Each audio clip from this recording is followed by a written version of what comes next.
আমরা মানবতা বিরোধী অপরাধের জন্য মৃত্যুদণ্ডপ্রাপ্ত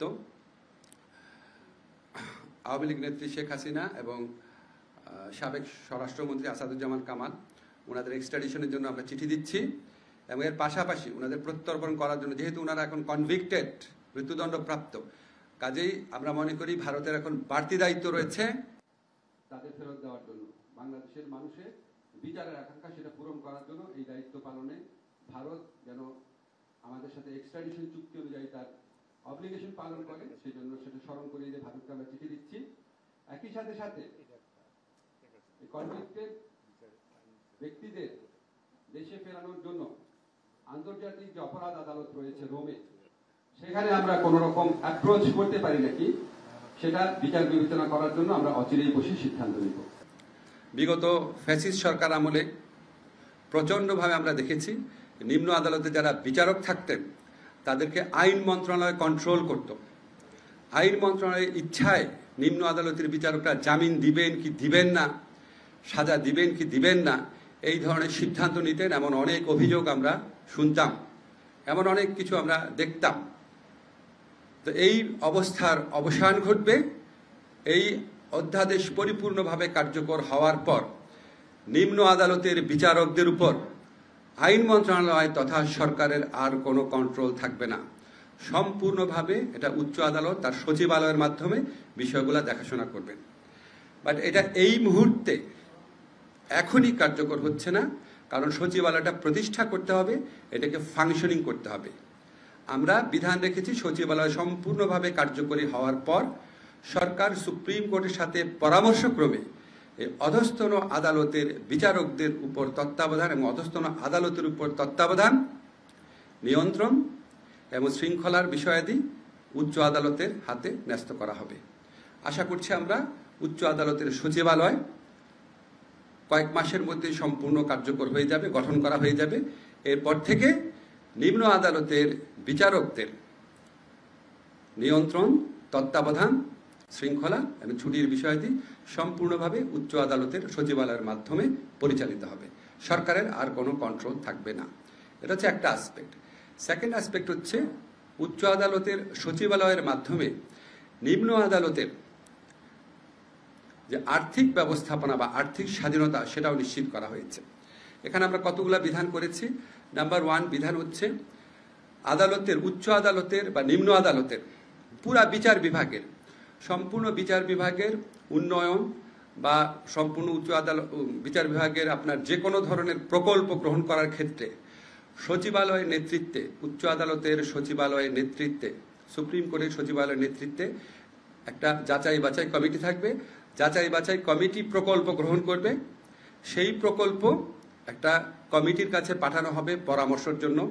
সেই কমিটির প্রধান থাকবে উচ্চ আদালতের প্রধান বিচারপতির অনুমোদন বা সম্মতিতে, বা উনি যার নাম রেফার করবেন সেরকম একজন আপিল বিভাগের বিচারকের নেতৃত্বে একটা কমিটি থাকবে।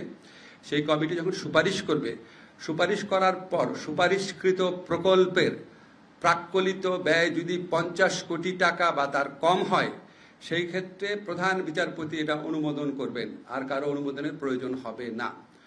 50 কোটি টাকার যদি বেশি হয় তখন প্রধান বিচারপতি এটা পরিকল্পনা কমিশনের মাধ্যমে একনেকের সভায় উপস্থাপন করবেন। অর্থাৎ 50 কোটি টাকা প্রকল্প, 50 কোটি টাকা প্রাক্কলিত ব্যয়, এই ধরনের প্রকল্প অনুমোদন করার ক্ষমতা উচ্চ আদালত পেয়ে যাচ্ছে। এবং এই 50 কোটিতে সীমাবদ্ধ না, এটা যদি সংশোধিত হয়, ভবিষ্যতে বাড়ানো হয় বা সময় বাড়ানো হয় বা খরচ বেড়ে যায়, তাহলে আরো 50 কোটি টাকা পর্যন্ত সম্পূর্ণ নিজের এখতিয়ারে অনুমোদন করার ক্ষমতা প্রধান বিচারপতি থাকবে। এটা একটা আর্থিক স্বাধীনতার একটা দিক। সেকেন্ড দিক হচ্ছে উচ্চ আদালতের বিচারকদের বা উচ্চ আদালতের এবং একই সাথে সাথে এই সচিবালয়ের সকল খরচাদি, সকল ব্যয় আমাদের যে সংযুক্ত তহবিল আছে সেটার উপর দায়যুক্ত থাকবে। অর্থাৎ কনসলিডেটেড ফান্ড যে আছে সেটাতে চার্জ হবে। এখানে বাড়ানো কমানো কোনো স্কোপ থাকবে না। সরকারের পক্ষ থেকে যখন এই বাজেট, সরকারের পক্ষ থেকে থার্ড দিক হচ্ছে সরকারের পক্ষ থেকে যখন উচ্চ আদালতের বাজেট অনুমোদন করা হবে, এই বাজেট ব্যবস্থাপনার সম্পূর্ণ স্বাধীনতা উচ্চ আদালতে থাকবে। এমনকি এই বরাদ্দকৃত অর্থের যদি পুনঃ উপযোজন, খুবই কঠিন শব্দ, মানে একটা হেড থেকে আরেকটা হেডে খরচ করার ক্ষেত্রেও উচ্চ আদালতে সরকারের কোনো পূর্বানুমোদনের প্রয়োজন হবে না। মোটামুটি আর্থিক স্বাধীনতা আমাকে একটু দেখে নিতে হচ্ছে, বুঝতেই পারছেন আমি আর্থিক ব্যাপার এত বুঝি না। আচ্ছা, মোটামুটি এই হচ্ছে আর্থিক স্বাধীনতার ব্যাপার। মানে আমি যদি আমার কথাগুলো কি বোঝা গেছে না অনেক কঠিন লেগেছে? আচ্ছা, ঠিক আছে। এটাই হচ্ছে আমাদের, এই যে আমি আপনাকে বাজেট প্রণয়ন, বাজেট ব্যবস্থাপনা, প্রকল্প গ্রহণ, তারপরে সচিবালয় প্রতিষ্ঠার সংক্রান্ত যে বিধান আছে, সেই বিধান এই আইনটা গেজেটে প্রকাশিত হওয়ার পর, গেজেট নোটিফিকেশন হওয়ার পর সাথে সাথে কার্যকর হয়ে যাবে। আর নিম্ন আদালতের বিচারকদের যে কন্ট্রোল শৃঙ্খলা, সেটা এই সচিবালয় প্রতিষ্ঠার কাজ সম্পূর্ণ হওয়ার পর আমরা সুপ্রিম কোর্টের সাথে পরামর্শক্রমে গেজেট নোটিফিকেশনের মাধ্যমে কার্যকর করব। কিন্তু বাজেট এবং আর্থিক ব্যবস্থাপনা সংক্রান্ত বিষয়াদি গেজেট নোটিফিকেশনের সাথে সাথে কার্যকর হয়ে যাবে। এটা হচ্ছে আমাদের আজকে সচিবালয় অধ্যাদেশ। এ সম্পর্কে যদি আপনাদের কোনো প্রশ্ন থাকে বা অন্য কোনো প্রশ্ন, শফিক বলেছে অনেক প্রশ্ন করতে পারবে, 3-4টা প্রশ্ন করতে পারেন।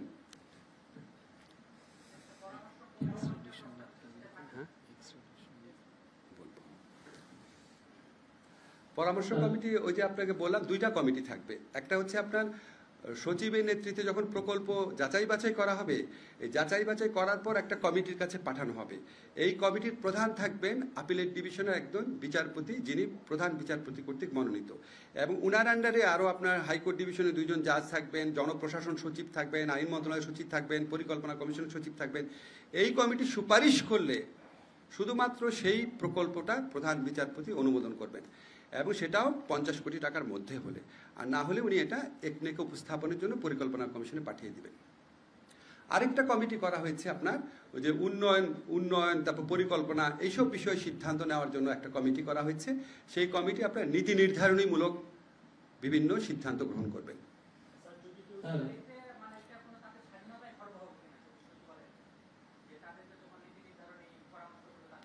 নীতি নির্ধারণী পরামর্শ যারা দিবেন সেটারও প্রধান থাকবেন প্রধান বিচারপতির নেতৃত্বে সুপ্রিম কোর্টের একজন বিচারক, ওইখানেও ওনাদেরই ডমিনেন্স থাকবে।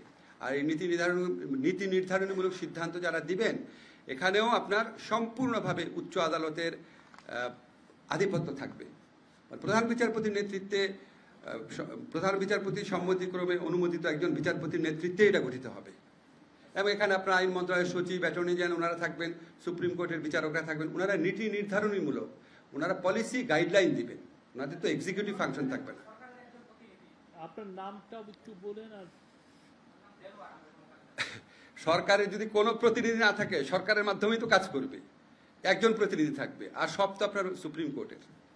এই যে আপনার নীতি নির্ধারণী কমিটি যেটা বললাম, আর অ্যাটর্নি জেনারেল থাকবেন, উনি তো স্বাধীন মানুষ।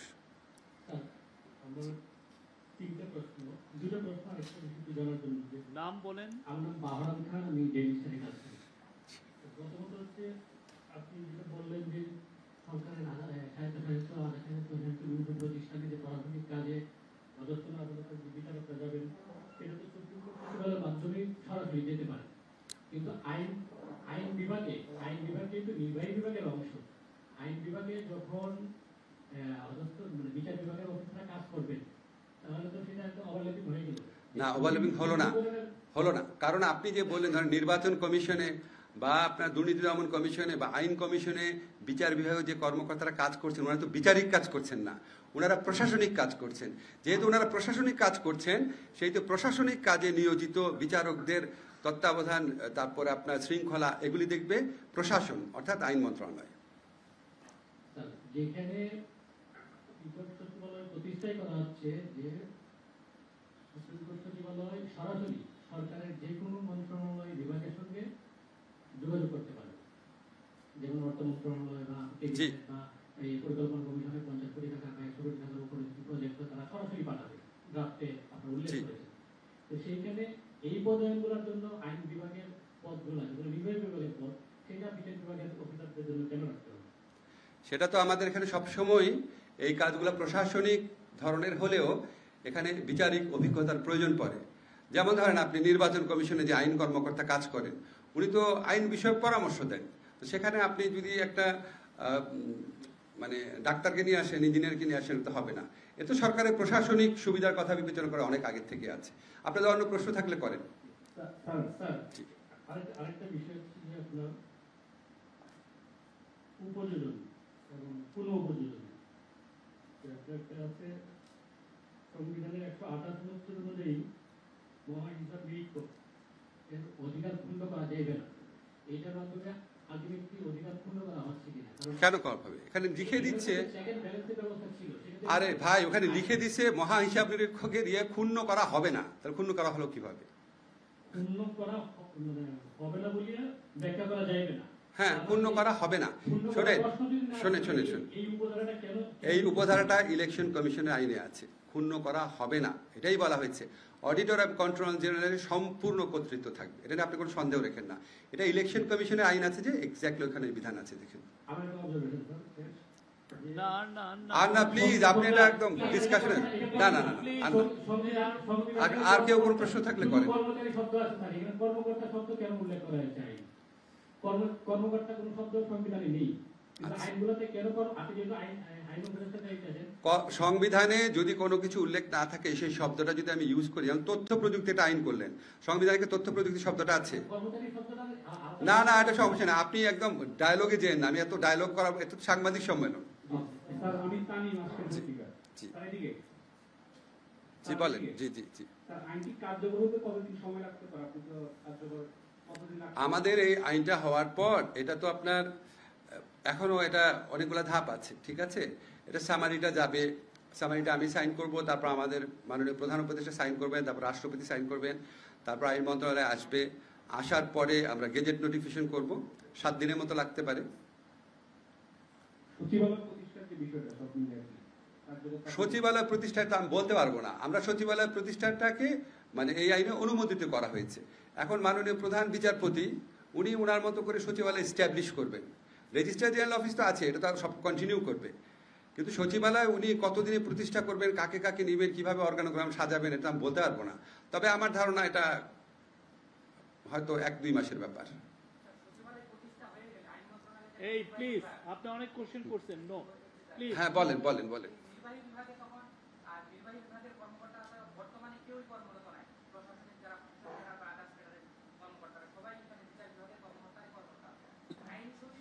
এই প্রশ্নটা করা হয়েছে একবার, প্লিজ, এই প্রশ্নটা করা হয়েছে।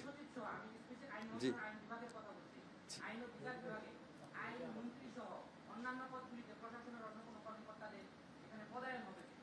এই আপনি বলেন। আইন মন্ত্রণালয় যেভাবে কাজ করছে সেভাবে কাজ করছে। আমরা তো বিচার বিভাগের স্বাধীনতা নিয়ে কথা বলছি। এখন আপনারা যদি পার্থক্যটা বুঝেন নাই, আইন মন্ত্রণালয়ে 2 ধরনের কাজ করে এখন। এক হচ্ছে আমাদের নিম্ন আদালতে যারা বিচারকরা আছে, এই বিচারকদের তত্ত্বাবধান করে। নিম্ন আদালতের বিচারক যারা বিচার কাজে যুক্ত আছেন, এই কন্ট্রোলটা উচ্চ আদালতে চলে যাবে সচিবালয়ের মাধ্যমে। আর যারা প্রশাসনিক কাজ করেন তাদের কন্ট্রোলটা থাকবে আইন মন্ত্রণালয়ের কাছে। এটা তো প্রশাসনিক কাজ। আবার প্লিজ, মানে টেলিভিশন থেকে বলছি। জি স্যার, আমার প্রশ্ন হলো, বিচার বিভাগকে তোমরা আর্থিক স্বাধীনতা দিলাম, এখন এইখানে যদি আর্থিক অনিয়ম হয় সেটা কে দেখবে? তখন কে যাচাই করবে? মহা হিসাব নিরীক্ষক দেখবেন, অডিটর এন্ড কন্ট্রোল জেনারেল দেখবেন। স্যার আমার নাম মোস্তফা মল্লিক, আমি চ্যানেলে আছি। স্যার যেহেতু স্বাধীনতার কথা বলছেন, তো তারপরও বাংলাদেশের অতীতের অভিজ্ঞতা থেকে আমরা নানা পদে থাকা লোকদেরই নানা ধরনের চাল কৌশল অসদাচরণ দেখি। সেই ক্ষেত্রে এইটা কি করবেন, এটা একটা। আর 2 নম্বর প্রশ্ন হচ্ছে, সামাজিক যোগাযোগ মাধ্যমে ভেসে বেড়াচ্ছে, আমি এটা যাচাই করিনি, যে 2 জন ম্যাজিস্ট্রেটকে মানে ইয়ে করা হয়েছে, তাদেরকে বাধ্যতামূলকভাবে সরিয়ে দেওয়া হয়েছে এবং তারা অন্য ধর্মাবলম্বী বলে আরো বেশি আলোচনা চলছে। এই ব্যাপারে আসলে কোনো আমি এই ধরনের ভাই, আমি সামাজিক যোগাযোগ মাধ্যমে এত দেখার সময় পাই না। আর এখানে যেই সমস্ত জিনিস ভেসে বেড়ায়, আপনার কি মনে হয় একজন সাংবাদিক, আপনি প্রথমে ইনভেস্টিগেট করেন এটা সত্যি কিনা। আপনি সামাজিক, আপনি একটা এত বড় একটা টিভি চ্যানেলের সাংবাদিক, আপনি সামাজিক যোগাযোগ মাধ্যমে ভেসে বেড়াচ্ছে বলে আমরা প্রশ্ন করলেন, আপনি এটা ইনভেস্টিগেট করেন, করার পরে সত্যি হলে আমাকে প্রশ্ন করেন, আর নাহলে ওই যে সামাজিক যোগাযোগের মধ্যে যে ভুয়া রিপোর্ট করেছে সেটা ছাপিয়ে দেন। সেটা দেখারও তো কোনো না কোনো দায়ভার আছে, মানে যেহেতু সেটা আছে, যেটা দেখা যাচ্ছে। আরে আমি তো এটা অবগত না, আপনি এখন সামাজিক যোগাযোগ মাধ্যমে হাজার হাজার জিনিস আমার আসলে শফিক সম্পর্কে ভেসে বেড়াচ্ছে। সামাজিক যোগাযোগ মাধ্যমে ধরেন আসলো যে আপনি আসলে চ্যানেল আয়ের কর্মকর্তা না, আপনি আসলে হচ্ছে আপনার বিদেশি একটা রাষ্ট্রের গোয়েন্দা। আমি কি আপনাকে প্রশ্ন করবো? আপনি না ভেসে বেড়াচ্ছে বলেন, আপনি আমাকে একটা অথেন্টিক জায়গার নাম বলেন। আপনি যদি সামাজিক যোগাযোগ মাধ্যমে ভেসে বেড়াচ্ছে নিয়ে প্রশ্ন করেন, তাহলে আপনি কি 1 লক্ষ ফালতু প্রশ্ন একদিনে করতে পারবেন। স্যার ঠিক না? অসদাচরণের বিষয়টা বলছি।